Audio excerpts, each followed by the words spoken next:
All right. Now We'll you're go good. back. Hey, everybody. Welcome to the Modern Boomer Podcast. It's Doc. It is currently episode 3, season 2. Welcome to the podcast. There's been a couple of people who have been asking for new content. I've been playing a couple of our old shows on YouTube and Twitch and whatnot. And people are like, this isn't new. Where's the new stuff? So here's the new stuff, right? Life has been hectic, you know? You're like half the size that you were. You look like my small paper boy now. Maybe it's just the camera. Maybe it took 10 pounds instead of giving 10 pounds. Yeah, it's supposed to do the opposite. I think I inherited your 10 pounds. I've been living off Pop-Tarts and Jack Daniels, so I'm not really sure why I'm losing weight. I had a lot going on recently, So I think with everything going on and stress and stuff like that, because I have not really been working out a little bit, but nothing that would be fundamental to weight loss. But I don't see it, man. I got body dysmorphia. I look the same no matter what weight I am. I look like a fucking heifer. So I'm glad you see it. That makes me happy. Definitely, like, obviously different. That's good. I'll take it. If you're looking for that. Oh no, I am. Absolutely. I am. It's a good weight loss. It just moving and cheeching and, you know, all that stuff makes a difference. So I will gladly take it. But I do need to get back to the gym, guys. Make sure you have healthy weight loss, not stress weight loss. Yeah, it's not cancer, right? Yeah, no. No. I could, the forever sleep may not be that bad. It could be nice and rejuvenating, but no cancer, nothing like that. Just the cancer that is life. What's going on in life? Oh man, all sorts of stuff, dude. Everything from our project that we're working on to stuff at work to my marriage and everything in between, new people, old people. It's been a lot, man. It's somebody threw the proverbial shit at the proverbial fan. Are things like settling out in a better direction, like very slowly? No, I think it's hard to say the old D word and not dick, guys. Divorce. I never believed in it. I've never believed in it. I didn't agree with it. It's kind of against who I am and kind of my pillars as a man, but it's just something that's starting to kind of fall into place, and it's for the best. And it doesn't mean that things will forever be this way, but it's been a lot of years of issues, and I'm the kind of man who holds my tongue and just does everything I can to do everything I can. But after a while, people run out of steam, and believe it or not, I'm not the one who even brought it up. So I'm the one who's enforcing it now, but I wasn't the one who initiated it. So there is some mutualness to it.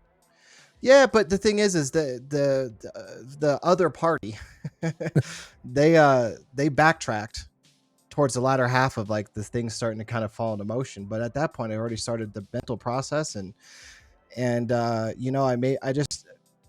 shouldn't take 6 years and a bunch of good discussions and disagreements, and to me, it's like, okay, all of a sudden now that it doesn't look like you have control anymore. It doesn't look like things are going to work out. That's when you all of a sudden you want to hold on.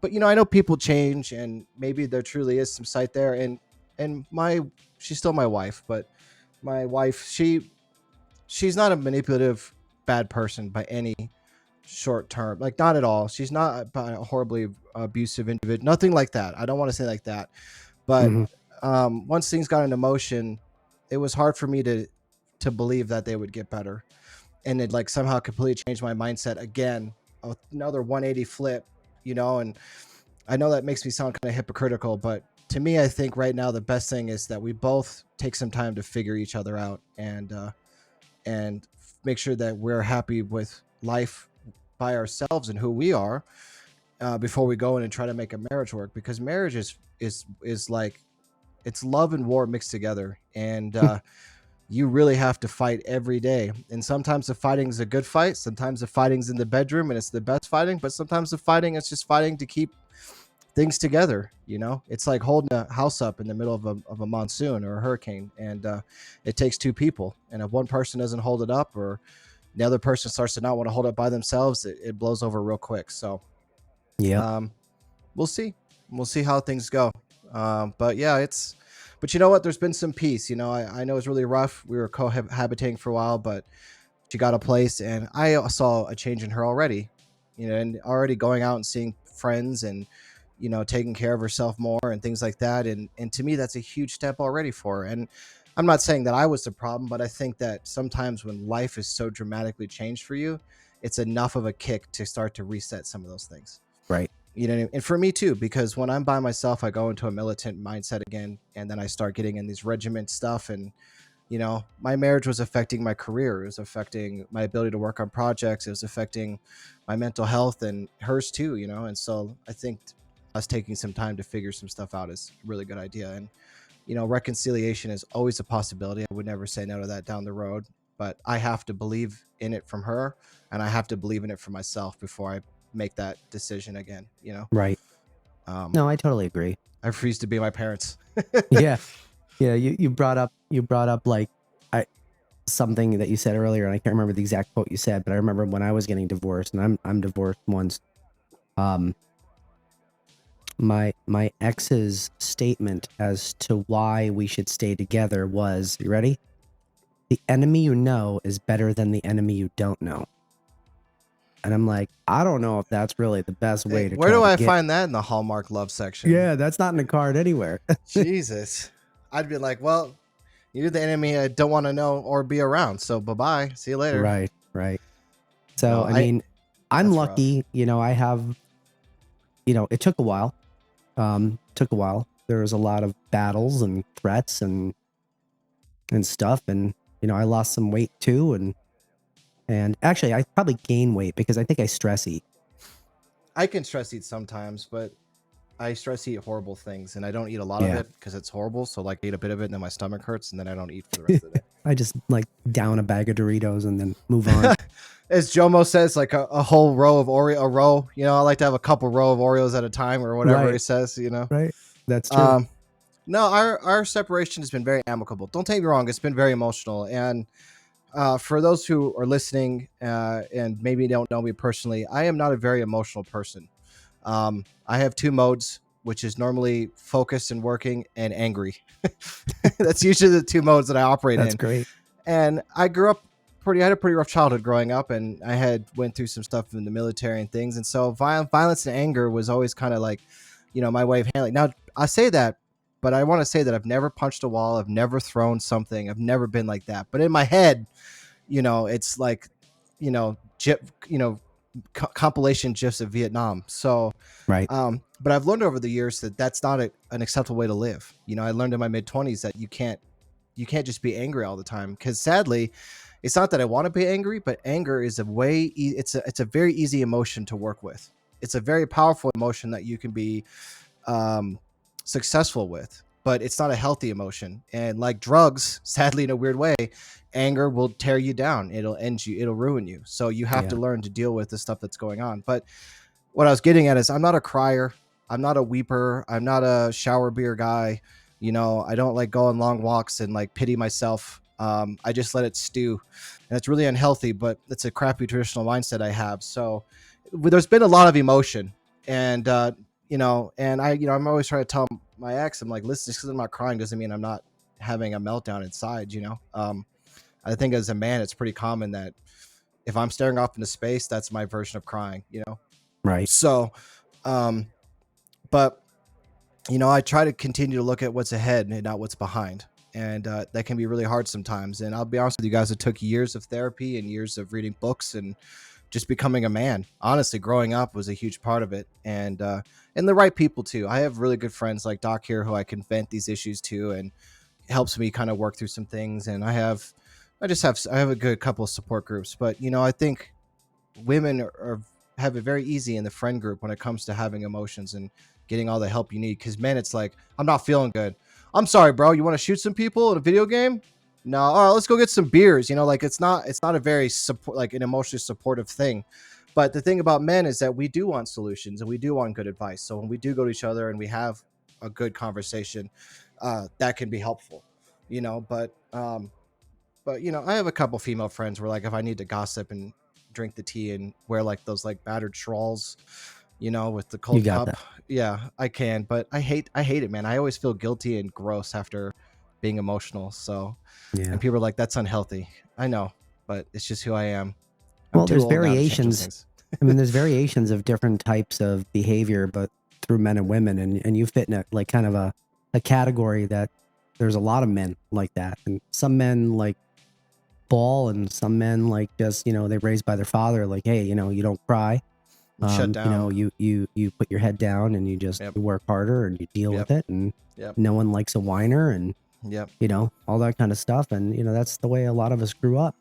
That is a lot of it's absolutely kind of like, you know, embedded in your brain for years, and that's just the way you live your life. And you know, as long as you're able to process it in a way that you have some sort of an outlet to you know, make yourself healthy, whether it's, you know, taking the Ducati out, or whether it's you know, going to talk to friends, you know, stewing at home alone is not really a very smart.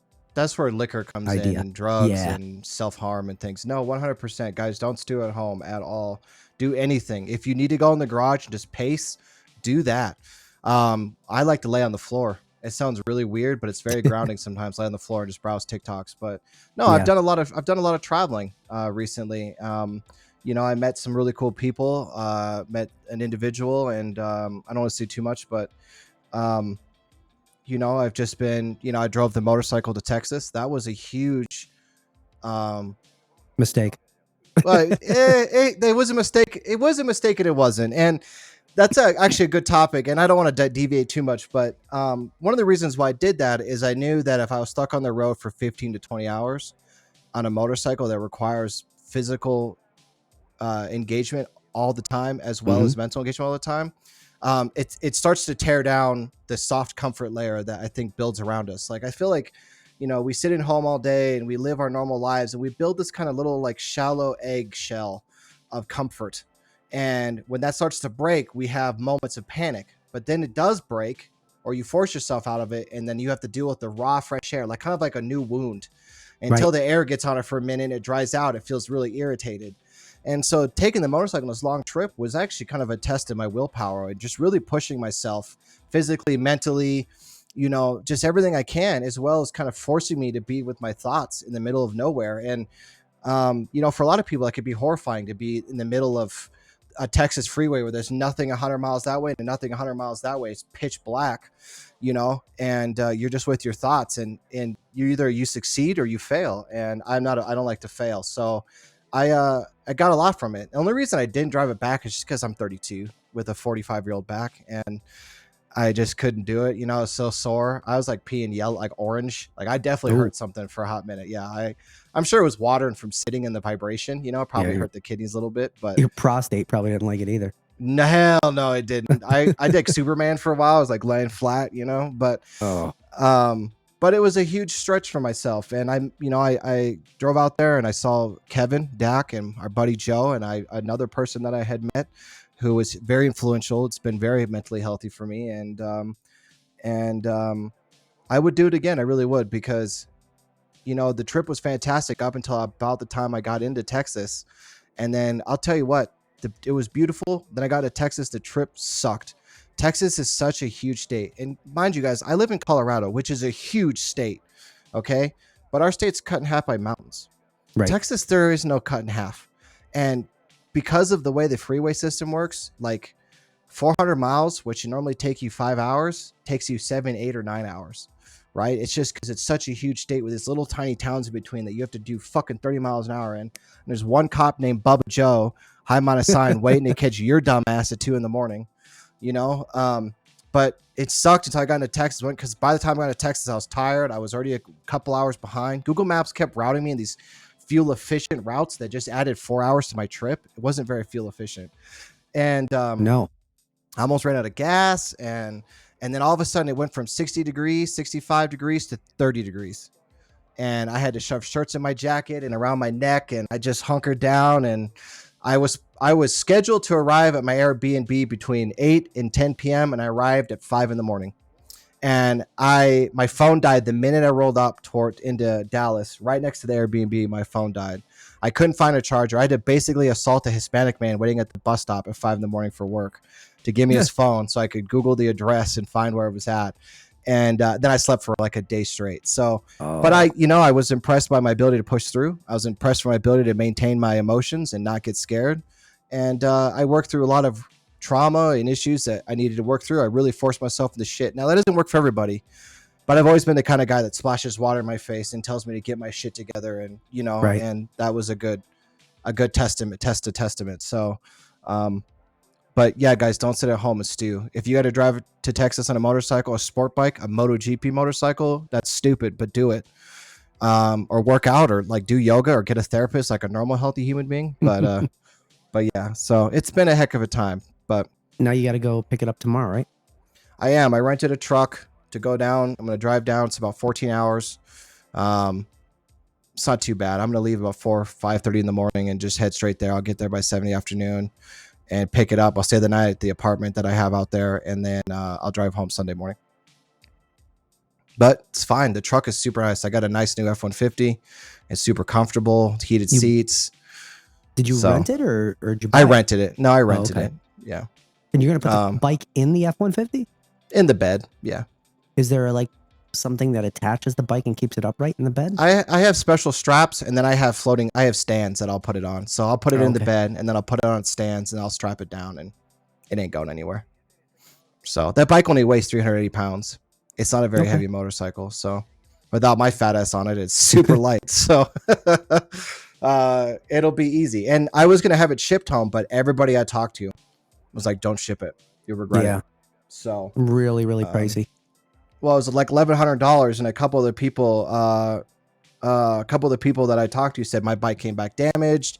My bike came back with like scratches and marks and dinks, and like when you're talking $900 for a single piece of plastic, I'm just gonna do it myself. Right. So well, good luck with that. It'll be good. I'm excited. Are you gonna make the meeting on Sunday, or are you gonna be busy?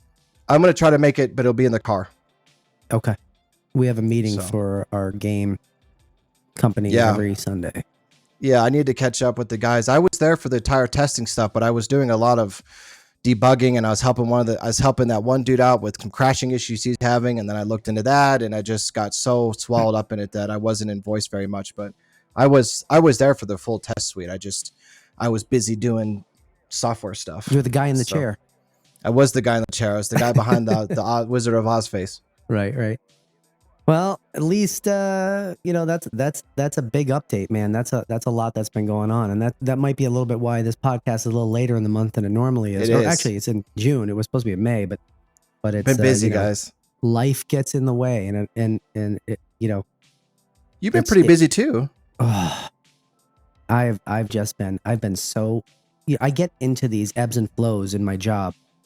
I'm in that right now. I'm in the fucking ebb. Right. Where, it's a great job, not complaining, but there's just, empathy sometimes can be tough because just the sheer volume of people, the healthcare system in the US is very broken, and it is unfortunately, the emergency room tends to be like kind of ground zero for that because, when there's no other option, where are you going to go?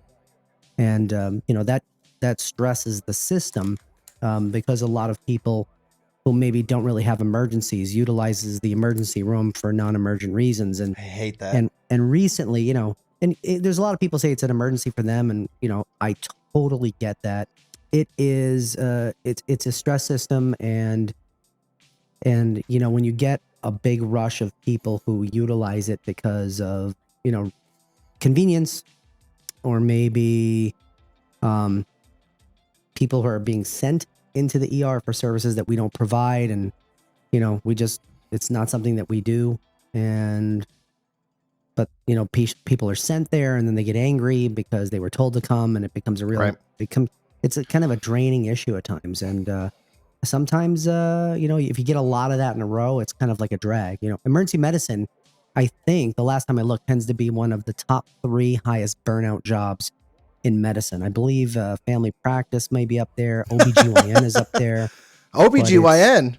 Yeah, because people like labor at all times of night. They go into, it's just like no day or nightness to it. It's just like all the time. What's Dr. Glaucom McFucking say? Like, if my heart rate drops below 100, I get burnout. Yeah. So I just have to keep moving. Yeah, that was the ER one. That was pretty funny. He's really great. If you guys haven't seen glaucoma flecken. He's an ophthalmologist, which is an eye surgeon and eye specialist, not an optometrist who tends to do glasses and more of the more mild eye issues. But that he is he's hilarious. I mean, he does fantastically funny videos, and it's just unbelievable to watch. And he nails them all. I mean, he plays all the characters. He does a dentist, he does orthopedics, he does rheumatology, he does ID, infectious disease, he does ER. The ER guys always have bicycle helmets on because they're always like doing crazy stuff, like mountain climbing or cycling. Who is it? I was just talking to somebody the other day. Their sister's an ER nurse, and I was like, if I was ever do medicine, I would do ER medicine because I'd want the consistent stuff. Yeah. As much as I hate it, it's how my brain succeeds the most. It is. When you help somebody who needs it and they have a good outcome, there's nothing more satisfying than that. Right. I had a guy the other day, he came in with chest pain. I looked at his EKG. I'm like, oh, this doesn't look good. And I gave him a nitro because he was having a heart attack. So you give people aspirin, you give people nitro. What nitro does is it dilates the blood vessels, let more blood flow through. And then, because heart attacks are usually done by a blockage in a vessel around the heart. And I give him nitro, which should fix a lot of your pain. Can cause other issues, though. Can it make things go crazy? It can give you a headache, drop your blood pressure a bit. But what ended up happening is pain went from a 6 to a 9 out of 10 after the nitro. And he's like, oh, I'm feeling worse. And I'm like, and I walk in the room and I'm like, don't you code on me. Don't you fucking die, bro. I didn't tell him that. I walked in the room to put orders in the computer and I mumbled under my breath. I'm like, don't you code on me. 8 seconds later, cardiac arrest. Like literally, it's almost like I made it happen. I said something and it happened. The guy goes into a cardiac arrest. He's in ventricular fibrillation. So I get the paddles out. I shock him. And then he goes into a very awkward rhythm that we have to use medicine like amiodarone, lidocaine, antiarrhythmic medicines. And I'm like, he's like, because your brain is offline, right? You're not getting blood to your brain. So he's like, right. He's making these weird noises. He's like sweaty. That's like the sound of death though, right? He wakes up after we shock him. He wakes up and he goes, oh, I feel much better. I bet. I'm like, did you see anybody? And he's like, yeah, I saw a figure. I'm like, don't walk to the figure. Stay with us. That's crazy. And I'm like, you feel good? He goes, yeah. I'm like, you want to go home? He's like, can I go home? I'm like, no, you can't go home. And then he goes into cardiac arrest again. No. So we shock him again. And, we get him, his antiarrhythmics kick in and the helicopter comes and they fly him over and he had a stent put in and he made it and he did great. And there's nothing more satisfying than like taking care of somebody and doing something good and people do better. That's still that's crazy. A good part. That's still crazy. This is why I hate complaining about my workday to Doc. Because I'm like, oh, somebody at work was talking shit about me and Doc's like, yeah, I had a guy die. And I'm like, oh, well, now I feel bad complaining. That's all right. Everybody has their difficulty in their job and it is what it is. My cat knocked my tablet off, and now I'm trying to figure out how to get the back of this thing in here. Uh-oh. How are the cats doing? Good. They're doing really good. They're my babies.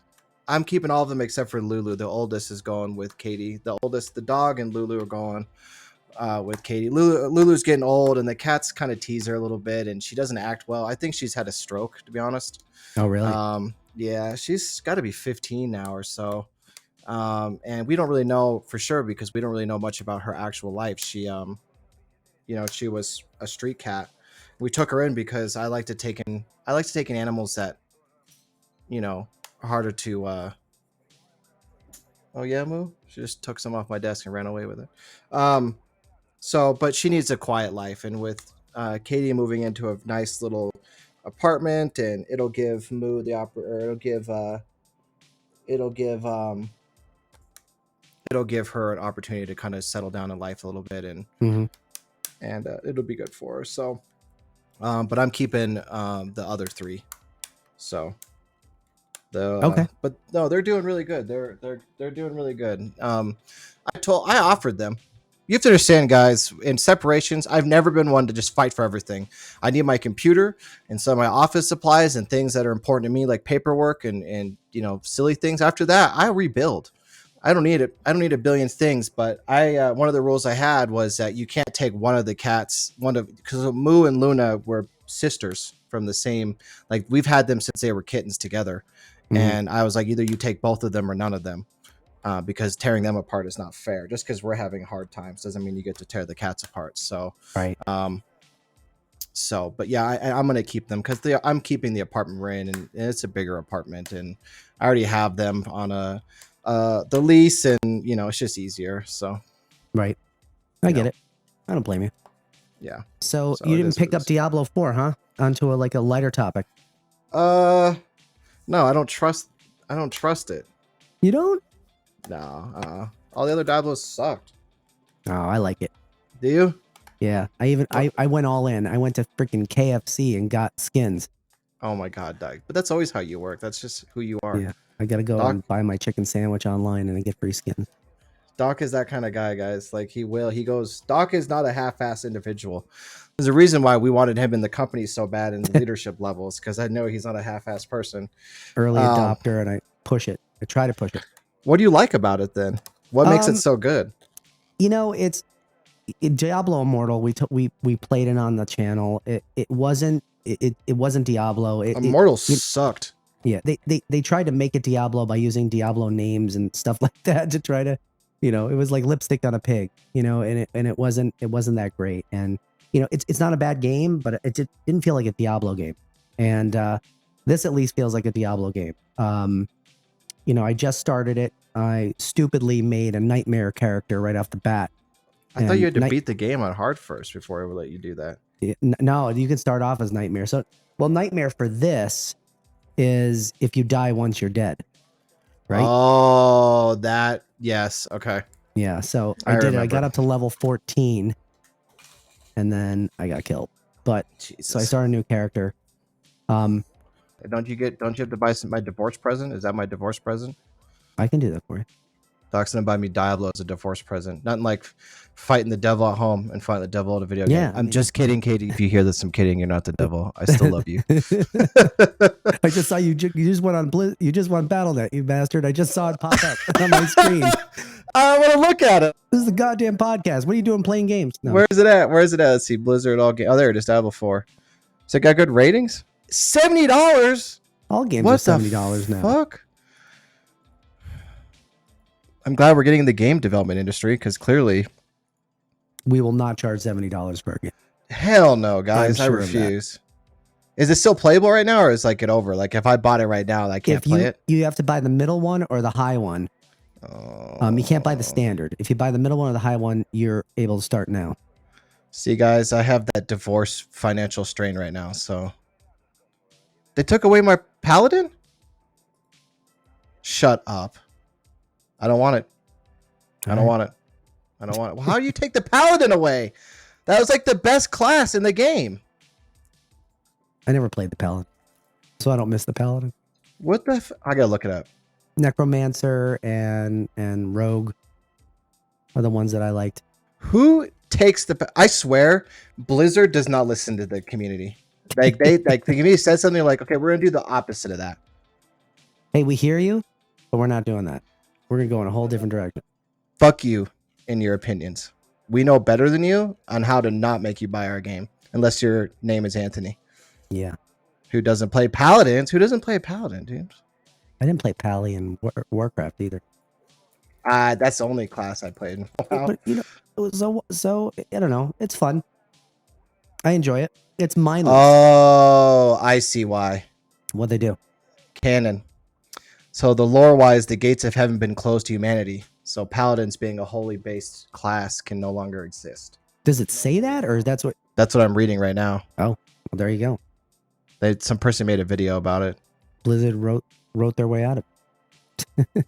Fucking assholes. What would I play? I like plate armor. Nobody has plate armor. Barbarian probably does. He looks like he got lost on his way to Magic Mike. I don't know if Doc. We'll see if watch the Doc stream. Doc has bought us games in the past that we all hated, including himself. So I'm gonna really make sure I like it before I make him buy me this game. Make us a strong word before I ask. I'd probably play Rogue, but you're stuck with a female. They're all females except for barbarians and druids. Huh? You can pick gender for either one of them. Oh, can you? You can switch between them. I'm not Soviet, man. I play a guy. I'm the same way. Soviets excuses. But if you're going to watch it all day long, I'm like, dude, I'm not a pervert. No offense, Soviet. Yeah, I'll have to watch the video on this. Watch the video. Watch some of the playing. It's fun. It feels Diablo. It's pretty bloody. It's pretty gory. I'm watching the character creation right now on the side screen. No audio. Just keep an eye on it. Let you guys know what I think. Keep an eye. Anyway, so what do we got next? I know there's been stuff going on in AI. I know there's been stuff going on at work with you. I know there's been stuff with that. We talked about work a little bit. How about what Dak's saying that like some of his company is allowing them to use AI, or they're using AI in the programming field more often? The problem with AI is it's like the term cloud. Okay. Right, yeah. It's a buzzword. It's a buzzword because so a lot of people don't know, but Microsoft owns OpenAI. Right. And are responsible for the chat GPT stuff. Because like our company that we've been starting because of our Azure subscription, we actually have access to chat GPT 4 and their 5 engine. But what a lot of people don't realize is that either it'll use internet data to answer your questions, or you can give it data and it'll give you answers from the data set you give it. So on the chat GPT wise and OpenAI wise. So it's just a buzzword. I will say there's some scary stuff in the military side though. They were like coding in AI for like auto targeting missile systems, and the missile systems were like not listening because their ultimate goal was to attack this location. And then they like disabled something, so then they attacked the person disabling them, so they could like stuff like that. We're like, all right, hey, okay, hold on, slow down, slow it way down. But no, I know there's been some AI stuff's crazy, but I think the problem is it's one of those topics everybody wants to is something exciting. Oh, you know, and I'm still really skeptical of it. I like there's a couple things I think is interesting. Yeah, I mean, I know that Microsoft bought that OpenAI, and it's in the next version of Windows, it's going to be built into the OS, and then it's going to work in every app that they make. So it's going to be fully built in Office. See, that's you have to really defer. Is it a machine language model? Is it a neural net model? Is it an analytical text model? Like, what are the models of the AI? And, you know, what is its end goal? Is the end goal just to help you get to locations better or find the data you need better? And or is it actually AI where like it's learning you and it's learning your environment and it wants to talk to you and answer questions? You know what I mean? Until we get AI that can help beat Turing tests, then I don't give a shit. But I will tell you, ChatGPT is mind-blowing. I've asked it some really in-depth engineering questions that like I can't even find on Google, like for our own stuff, like machine learning, anti-cheat stuff, and have it just give me printouts of code examples and concepts and engineering flows. And I'm like, this is fantastic. Right. I don't even need my principal engineers at work anymore. I'm just gonna ask ChatGPT.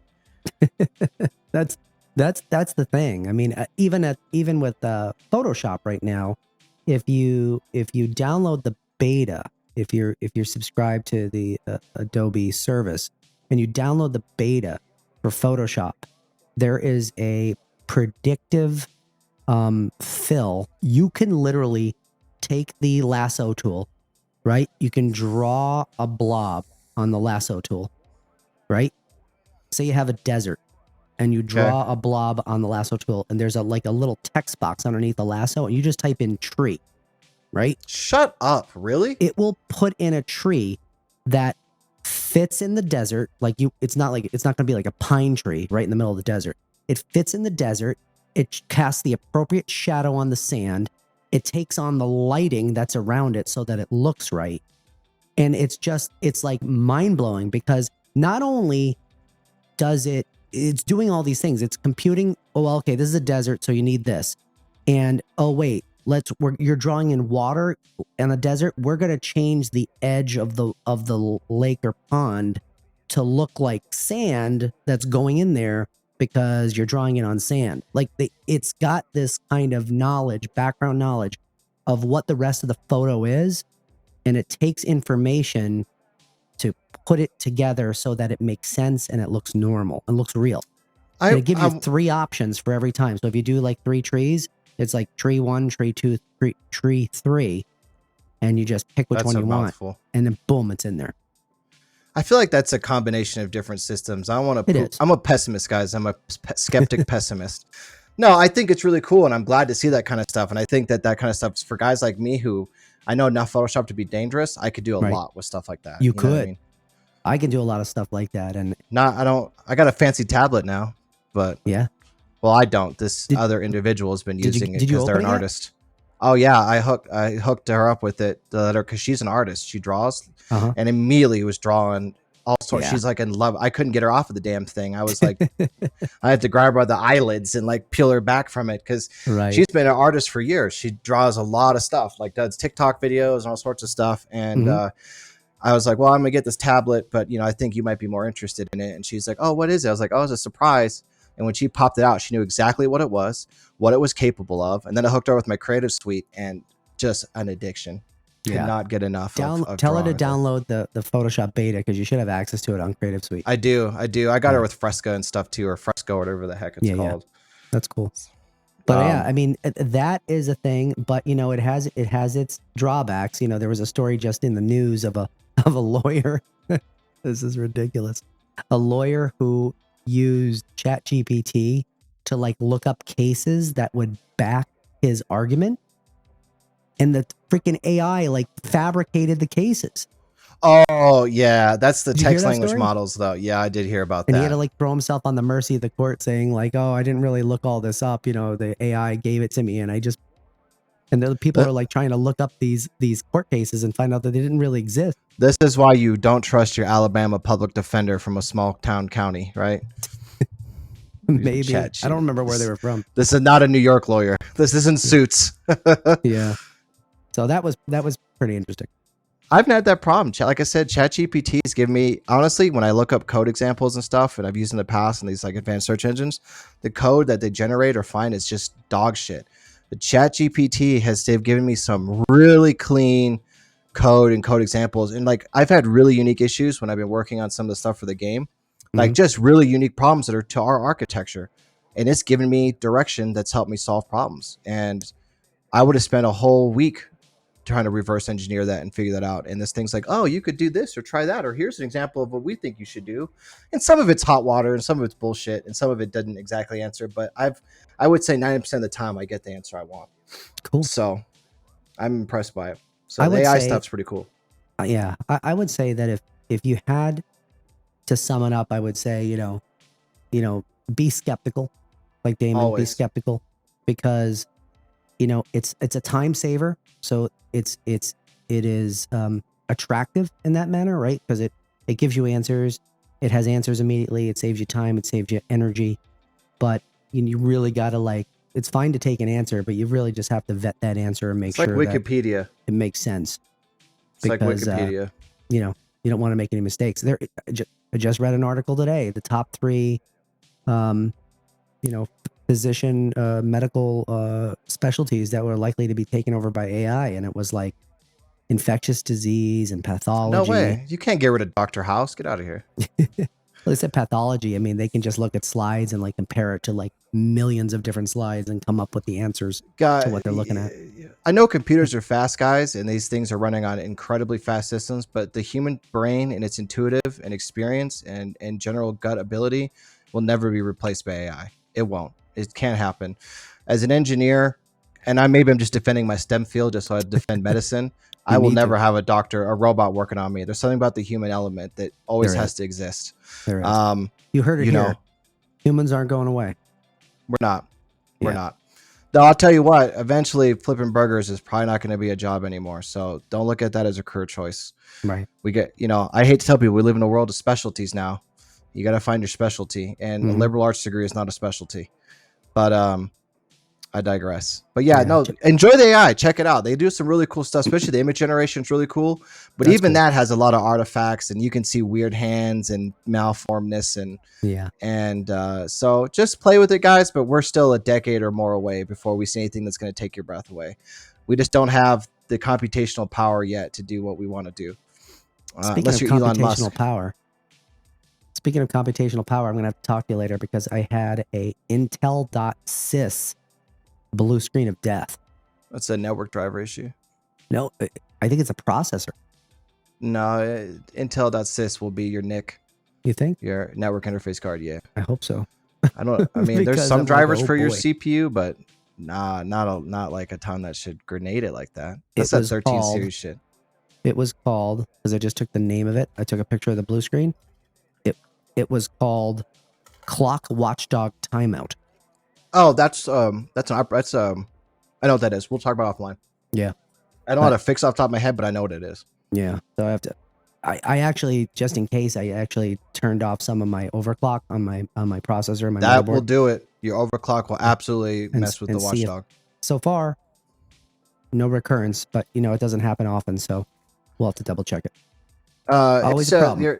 Your watchdog, and for people who might be curious, it's like there's a software timer and there's a physical hardware timer, and its job is to keep things in sync and prevent malevent software, and helps with error management, and it helps. It's really important. It's not always used, but if you have an overclock, that a lot of people don't realize, but if you have an overclock that's not always brightly stable, you get different values and numbers, and then those get out of sync. And concurrency is what happens when you have pieces of software working on different cores.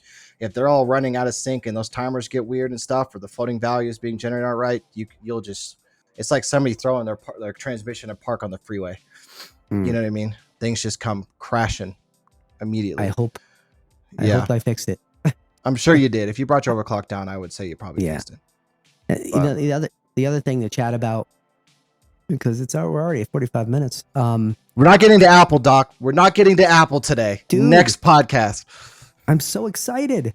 You're excited for every Apple product. It's the same product. This is supposed to be. Let me just hear me out. If everything goes the way it's supposed to go, I want to say it's Monday or Tuesday of next week. This will be the most hardware released by Apple in a what is WWDC, because it's a developer conference, so it's usually the new iOS, I'm watching it. New watch app, new watch OS, new TV OS, new iOS, new iPad OS, new Mac OS, right? And they go over all the new features that are going to be coming in the fall. But they've trademarked a couple of OSs called like XR OS, which is supposed to be like their augmented reality OS. Here we go. So there is the Apple's like, now you can add more RAM on your own. Woo! No, this is the Apple headset. I know. Yeah, this is the Apple headset. So let me watch the Apple event so I can have some conversation to talk about. Yeah, because there's a couple things they're doing I'm interested in. They're saying 4K screens for the eyes. They're saying lighter than any headset, no controllers, only hands. Wow. And 16 cameras, high def cameras that actually, try to really give you a picture of what you're looking at outside your vision, so that you can interact with stuff on a augmented reality and not just a virtual reality. Interesting. So the bad part is people are thinking like, this sounds very expensive. And it's rumor mill is $3,000 for it. And I think that's too high. If Apple doesn't let it work on Windows, I will not buy it. Well, there's not a lot of games. That's what I'm saying. They're going to shoot themselves in the foot. Right. But I think they're going to, especially because as an engineer, I know there's a lot of integration from Windows now in Apple with Xamarin, or the .NET Core environment and stuff. Is it really? You can program C# apps right into Apple OS now without any real overhead. So even without DirectX? Yeah, without because Cocoa or whatever the framework is. Yeah. Mm-hmm. So I'm one of the few engineers on the world left that actually knows Objective-C in a C# office. So I've had to endure Apple. I actually have an Apple Mini. What are they? Not a Mini, but like the little standalone square desktops. I think it is a Mini. That's a Mac Mini with the M1 in it.